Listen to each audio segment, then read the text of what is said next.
क्या आपने कभी सोचा है हिंदू त्योहारों और परंपराओं पर हो रहे हमलों के पीछे कौन है? कौन है जो तय करता है कि कब कौन सा हिंदू त्योहार बंद कराना है? उन त्योहारों के विरुद्ध मीडिया में दुष्प्रचार के लिए कौन देता है पैसे? फिर न्यायपालिका में याचिका डालकर उन पर प्रतिबंध कौन लगवाता है? ये सब कैसे होता है? इसके पीछे किसका दिमाग काम कर रहा है? इस पूरे षड्यंत्र को समझने के लिए आपको प्राचीन रोमन साम्राज्य के इतिहास के बारे में जानना चाहिए। रोमन साम्राज्य के लोग ईसाई नहीं थे।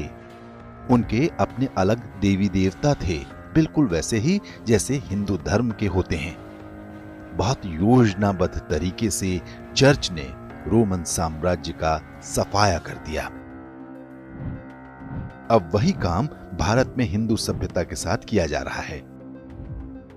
हमारे त्योहार हमारी प्राचीन संस्कृति के सबसे बड़े वाहक हैं। जब इन्हें खत्म कर दिया जाएगा तो इनसे जुड़े संगीत, नृत्य, लोक कलाएं भी स्वयं ही लुप्त हो जाएंगी। रोमन साम्राज्य में क्या हुआ था? 2-2.5 हजार वर्ष पहले तक रोमन साम्राज्य एक फलती फूलती सभ्यता हुआ करता था, लेकिन कैथोलिक ईसाई मजहब के उदय के साथ ही रोमन सभ्यता का पतन आरंभ हो गया।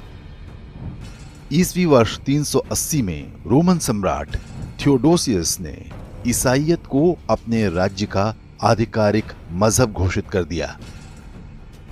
राजा के इस आदेश को एडिक्ट ऑफ थेसलोनिका यानी थेसलोनिका का राज्यादेश कहते हैं। इसमें कहा गया कि जो लोग ईसाई धर्म में आस्था नहीं रखते उन्हें हेरेटिक अर्थात विधर्मी माना जाएगा। ऐसे लोगों को सांसारिक और ईश्वरीय दोनों तरह के दंड दिए जाएंगे। इसके साथ ही रोमन सभ्यता की निशानियों को मिटाने का अभियान शुरू हो गया। इसका सबसे पहला शिकार बने रोमन त्योहार और परंपराएं। रोमन सभ्यता के लगभग सभी त्योहारों के मनाने पर रोक लगा दी गई। वर्ष 392 में रोमन ज्योतिष शास्त्र को अंधविश्वास बताकर उस पर पाबंदी लगा दी गई। रोमन देवी देवताओं की मूर्तियां घर में रखने या उनके लॉकेट पहनने पर भी रोक लगा दी गई। इसका उल्लंघन करने वालों को मृत्यु दंड दिया जाता था। चर्च के आदेश पर ओलंपिक खेलों पर भी प्रतिबंध लगा दिया गया। वर्ष 426 में सम्राट के आदेश पर ओलंपिया के स्टेडियम को तहस नहस कर दिया गया। इसमें एक साथ 40,000 लोग बैठकर तरह तरह के खेलों का आनंद लिया करते थे। आज भी ईसाई संस्थाएं इस विध्वंस को अपनी सांस्कृतिक विजय मानती हैं। जो रोम में हुआ वही भारत में हो रहा है। रोमन सभ्यता वाला प्रयोग भारत में 16वीं शताब्दी में ही शुरू हो गया था। गोवा में कैथोलिक सेंट फ्रांसिस जेवियर ने इसका नेतृत्व किया। इसे गोवा इंक्विजिशन के नाम से जानते हैं। इस पर हमारे वीडियो का लिंक आप डिस्क्रिप्शन और कमेंट में देख सकते हैं। बाद में अंग्रेजों ने भी इस अभियान को आगे बढ़ाया। स्वतंत्रता के बाद कांग्रेस पार्टी की देखरेख में यह काम जारी रहा। सोनिया गांधी के आगमन के बाद अभियान ने और भी तेजी पकड़ ली। भारत को पूरी तरह से ईसाई देश बनाने के लिए बीते कई दशक से एक अभियान चल रहा है। इसे जोशुआ प्रोजेक्ट के नाम से जानते हैं, लेकिन इसके अपेक्षित परिणाम नहीं निकल पा रहे थे। वर्ष 2004 में यह तय हुआ कि धर्मांतरण ही पर्याप्त नहीं है। उसके बाद भी लोग त्योहारों और परंपराओं के साथ जुड़े रहते हैं। आवश्यक है कि हिंदू धार्मिक परंपराओं को ही निशाना बनाया जाए। इसे प्रोजेक्ट थेसलोनिका का नाम दिया गया। शिवलिंग पर दूध चढ़ाने, दही हांडी, जलीकट्टू, दिवाली सभी पर इसके बाद ही हमले शुरू हो गए। प्रोजेक्ट थेसलोनिका की प्रमुख बातें इस तरह हैं। नए हिंदू मंदिर नहीं बनने चाहिए। इसके लिए सामाजिक, सरकारी और कानूनी स्तर पर अभियान चलाने चाहिए। उन जातियों का धर्मांतरण प्राथमिकता के आधार पर करवाना जो पारंपरिक रूप से मिस्त्री, कारीगर और शिल्पकार का काम करती हैं। जिन शहरों में कुंभ का आयोजन होता है, वहां पर धर्मांतरण की जिम्मेदारी अमेरिका के First Baptist Church of Nashville को दी गई है। ये नाव चलाने वालों, पूजा सामग्री और फूल बेचने वालों को धर्मांतरित कराने का प्रयास करते हैं ताकि वहां के धार्मिक ताने बाने को तोड़ा जा सके। प्रोजेक्ट थेसलोनिका में काशी के मल्लाहों का विशेष रूप से जिक्र है। इसके अनुसार मल्लाहों को ट्रेनिंग देकर दूसरे पेशे को अपनाने या नौकरी करने के लिए प्रेरित करना चाहिए।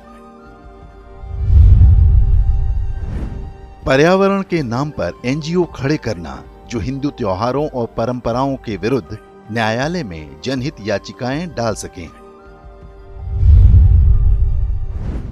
प्रोजेक्ट थेसलोनिका के अंतर्गत ही टेलीविजन कार्यक्रमों और फिल्मों की कहानियों में ऐसी बातें पिरोने का काम चल रहा है जिनसे हिंदुओं में अपनी परंपराओं और त्योहारों के लिए हीन भावना पैदा की जा सके। टीवी और फिल्मों की ही तरह राजनेताओं पर भी निवेश की योजना बनाई गई। मिशनरी सभी पार्टियों के नेताओं को मोटी रकम देते हैं ताकि कोई सरकार बदल जाए तब भी उनके क्रियाकलापों पर असर न पड़े। मुंबई का दही हांडी उत्सव प्रोजेक्ट थेसलोनिका का सबसे बड़ा शिकार कहा जा सकता है। ये विश्व में मानव पिरामिड बनाने का सबसे अनोखा खेल आयोजन हुआ करता था। दही हांडी में भाग लेने और इसे देखने के लिए विश्व भर से पर्यटक आया करते थे।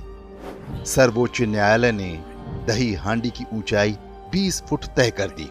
उसके बाद से इस खेल का रोमांच खत्म हो चुका है और अब इसे देखने कोई नहीं आता। सोचिए कि ऊंची कूद के खेल में यह तय कर दिया जाए कि कोई खिलाड़ी अमुक ऊंचाई से अधिक छलांग नहीं लगा सकता, तो क्या होगा?